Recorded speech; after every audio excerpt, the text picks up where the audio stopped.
वाल्मीकि जी से फैसला कराया गया। वाल्मीकि जी बोले राम हो या रावण हो, बलि चाहे बामन हो, यश अपयश शेष जग में रहेंगे। जब जब चर्चा चलेगी श्री राम जू की, सिया जू की महिमा में तृण के सम बहेंगे।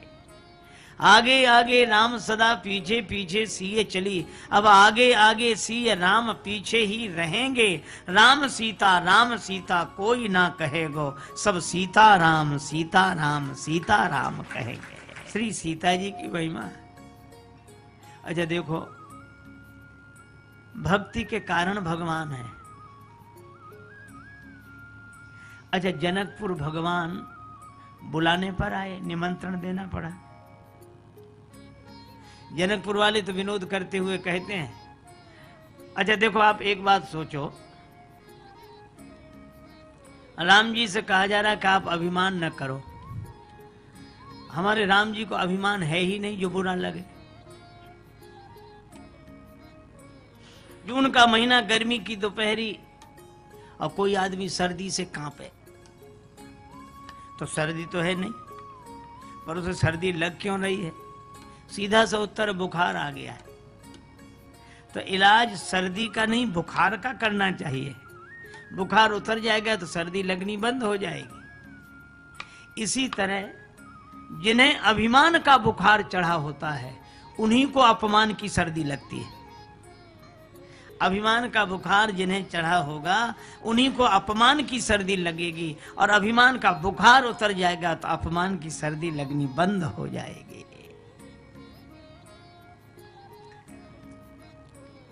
हमारे राम जी को तो अभिमान है ही नहीं, उन्हें बुरा क्यों लगे?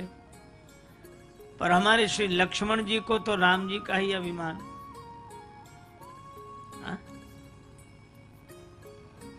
लक्ष्मण जी ने कहा क्यों ना माने हमारे राम जी बुरा। इन्हें साधारण आदमी समझाया क्या? यह जगत नियंता जगदाधार परब्रह्म परमात्मा है, सर्वशक्तिमान सर्वेश्वर हैं। सखियां बोली होंगे, अभिमान किस बात का? लक्ष्मण जी ने कहा यह बड़ी मुश्किल से मिलते हैं। सखियां बोली हाँ मुश्किल से तो मिलते हैं, पर मुश्किल से मिलते हैं अयोध्या वालों को। अयोध्या वालों को पिछले जन्म में तपस्या करनी पड़ती है, आश्वासन मिलता है अगले जन्म में मिलेंगे। फिर अगले जन्म में चौथे पन तक प्रतीक्षा, फिर गुरु जी के पास, फिर श्रृंगी ऋषि बुलाए गए, यज्ञ हुआ, और बड़ी मुश्किल से मिले तो भी कहा गया भय प्रगट कृपाला। हाँ? पर जनकपुर वालों को कुछ करना पड़ा। बड़े जतन के बाद पुत्र बनि नृप दशरथ गृह आए, किंतु जनकपुर समाचार सुनी,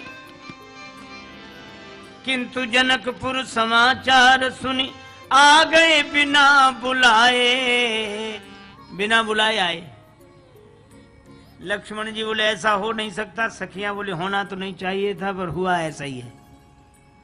कैसे माने का? पास में ही तो बैठे, पूछ लो। चिट्ठी गई थी, चिट्ठी गई थी। अब राम जी ने कहा कि नहीं गई थी चिट्ठी। लक्ष्मण जी ने कहा कि नहीं गई थी, ये तो हम भी जानते, पर कह दो गई थी। भगवान बोले हम झूठ बोले? कहा आपके मारे भी बड़ी कठिनाई है। कौन सा यज्ञ मंडप में बैठे हो कि गुरु जी के पास बैठे हो? अरे ससुराल है, हंसी मजाक में इतना तो झूठ चलता है, कह दो गई थी। कहा अगर हम झूठ बोलेंगे तो हमारी बात चली जाएगी। लक्ष्मण जी बोले नहीं बोलोगे तो हमारी बात चली जाएगी। अब देखो बात किसकी रखनी है। राम जी ने कहा कि अगर हम बोल भी दें कि चिट्ठी गई थी, और सखियों ने पूछा कहाँ है चिट्ठी, तो क्या जवाब देंगे? तो ऐसी शुरुआत ही क्यों करो? तब तक सखियां बोली आप लोग आपस में क्या बात कर रहे हैं? राम जी से हम पूछ रहे हैं चिट्ठी गई थी? तो राम जी तुरंत बोले नहीं गई थी चिट्ठी। लक्ष्मण जी बोले धन्य हो महाराज, नहीं गई थी चिट्ठी, काहे को आ गए?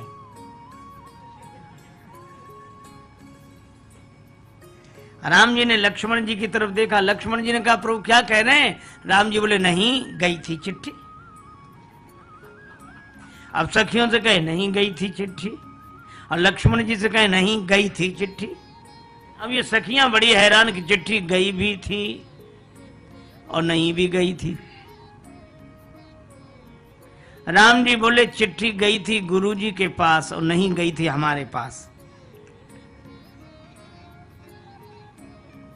भगवान बिना बुलाया गए। और इसका अर्थ क्या है? जनकपुर की महिमा है क्या? अरे नहीं नहीं, सुच तीरथ धाम अनेकन है, सबकी अपनी अपनी गरिमा। सखी किंतु विदेह पुरी लखिके लघु लागत मोहि सबे उपमा। मिथिलेश से भूप राजेश जहां, सबते बढ़ी के मिथिला महिमा। एक सखी बोली महिमा मिथिला की नहीं सजनी, ये तो उनकी महिमा जिनकी महिमा। उन जानकी जी की महिमा है, ये पृथ्वी जिनकी माँ है उन जानकी जी की महिमा है। और वे जहां प्रकट हो जाएं वहां भगवान बिना बुलाए दौड़े चले आते हैं। जनकपुर वाले तो कहते हैं हम भगवान को जो देते हैं कोई नहीं दे सकता।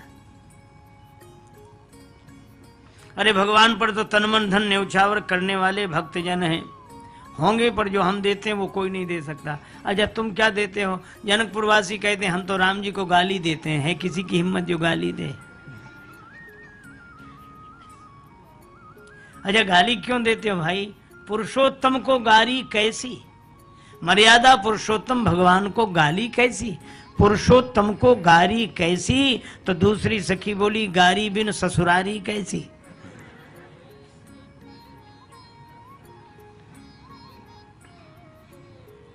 अच्छा तो तुम कौन हो? कहा हम तो राम जी के सार हैं। जनकपुर वालों का बड़ा सुंदर भाव है।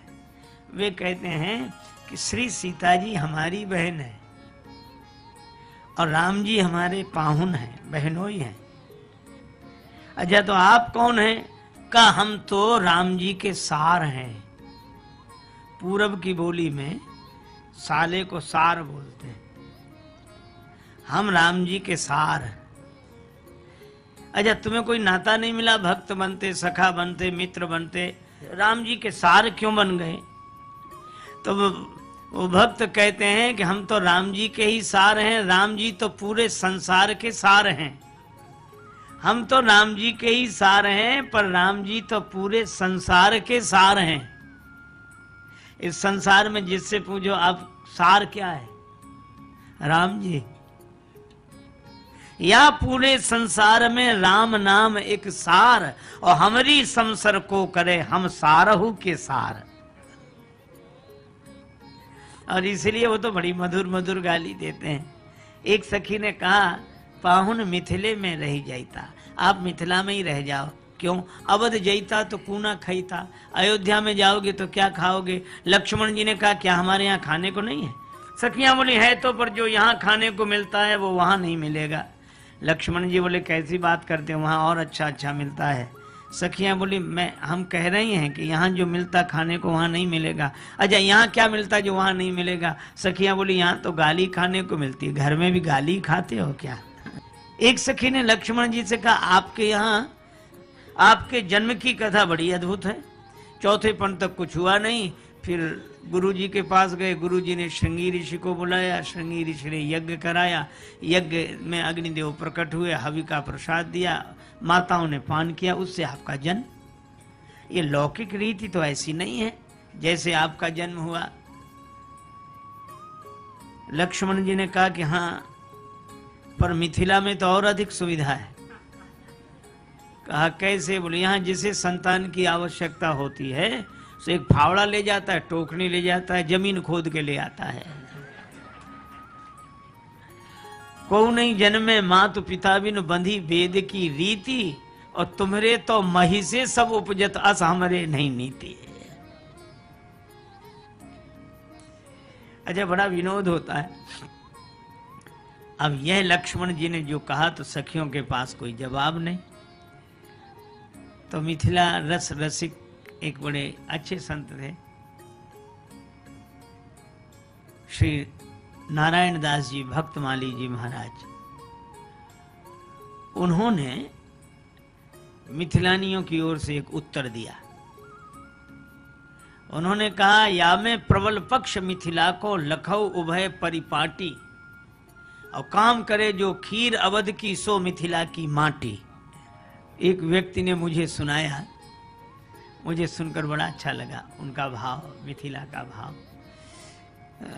तो उस पर हमने भी एक बात कह दी। हमने कहा मिथिला पक्ष से सुना, अब हमारी ओर से अवध पक्ष की बात सुन लो। तो उन्होंने कहा सुनाओ। तो हमने कहा, या में महिमा अवधपुरी की मिथिला की कमजोरी, या में महिमा अवधपुरी की मिथिला की कमजोरी, और खीर ते प्रगटे चार मृतिका ते भई एक किशोरी।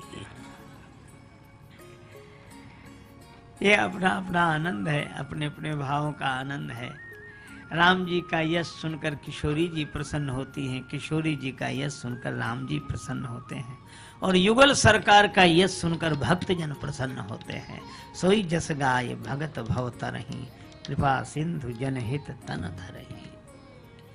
तो श्री किशोरी जी की बड़ी महिमा है। लक्ष्मण जी ने कहा चलो मान लिया, बिना बुलाए आ भी गए, लेकिन हमारे राम जी के रूप का ऐसा जादू चला कि पूरा जनकपुर पागल हो गया। जिन निज रूप मोहिनी डारी, कीने सोवस नगर नर नारी। सखियां बोली सो तो ठीक है, पर अर्धवार्षिक परीक्षा में कोई पास हो जाए तो उत्तीर्ण नहीं माना जाता, सालाना में फेल हो जाए, छमाही इम्तिहान में पास। तो राम जी छमाही इम्तिहान में तो पास हो गए, नगर दर्शन करने गए, और अपने सौंदर्य का ऐसा जादू, पूरे जनकपुर भर में चर्चा। लेकिन पुष्पवाटिका में गौर कुमार लसे सुनुमा सम सांवर लागत नील नगीना, ऐसे श्री राम राजेश सखी दिखराए छवि सबके दिल छीना। रूप को जादू चलाई चले अभिमान में आपन तान के सीना, किंतु लली मुख देखत लाल को आय गयो छन माह पसीना।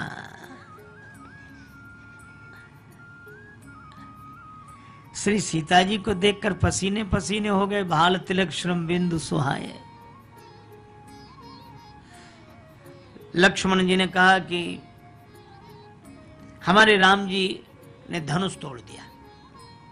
सखियां बोली झूठी खबर कहां से मिल गई आपको? लक्ष्मण जी ने कहा झूठी खबर है, सबके बीच में तोड़ा। सखियां बोली सबके बीच में तोड़ा तो कोई एक गवाह दे दे कि हमने राम जी को धनुष तोड़ते देखा, हम मान लेंगे। पर गवाही देने के लिए कोई नहीं मिला। क्यों? किसी ने देखा ही नहीं था। लेत चढ़ावत खेचत गाढ़े, काहू न लखा देख सब ठाड़े।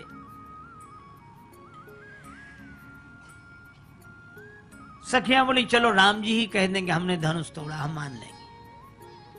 अब लक्ष्मण जी ने हाथ जोड़े कि प्रभु झूठ बोलने के लिए नहीं, सच्ची बात कहने के लिए कह रहे हैं, तो सत्य बोलने में क्या बिगड़ता है, एक बार कह दो कि हमने धनुष तोड़ा।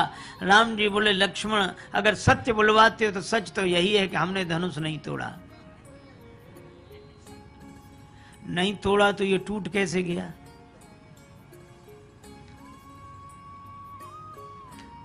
भगवान ने कहा लक्ष्मण हमने तो केवल छुआ है, तोड़ा नहीं है, छुआ तो ही टूट।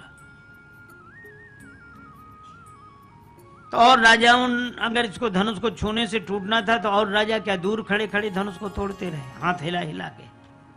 अरे नहीं नहीं, और राजाओं ने धनुष को पकड़ा, ताकत लगाई। अच्छा, तो और राजाओं की ताकत से भी नहीं टूटा, आपके छूते ही टूट गया, तो इसका भी तो अभिमान होना चाहिए। राम जी बोले नहीं नहीं लक्ष्मण, जब लोगों ने ताकत लगाई धनुष को तोड़ा, तब धनुष के टूटने का समय नहीं आया होगा, और जब हमने छुआ तो धनुष के टूटने का समय आ गया होगा। समय ही सबको तोड़ देता है, कोई किसी को क्या तोड़ेगा। कैसे कैसे नजारे देखे हैं, झूठे सच्चे सहारे देखे हैं, जिंदगी में जिंदगी की नदिया के खुशी गम दो किनारे देखे हैं। जिंदगी में जिंदगी की नदिया के खुशी गम दो किनारे देखे हैं, और जो कभी थे सितारे हिंद उनके भी गर्दिशों में सितारे देखे हैं। और पास आने पे जो डुबो ही डाले, ऐसे भी कुछ किनारे देखे हैं और बातों बातों में बात बन जाती। मुर्शिदों के इशारे देखे हैं और सूखी देखी नहीं राजेश उनकी आंखें, जो भी बंदे तुम्हारे देखे हैं।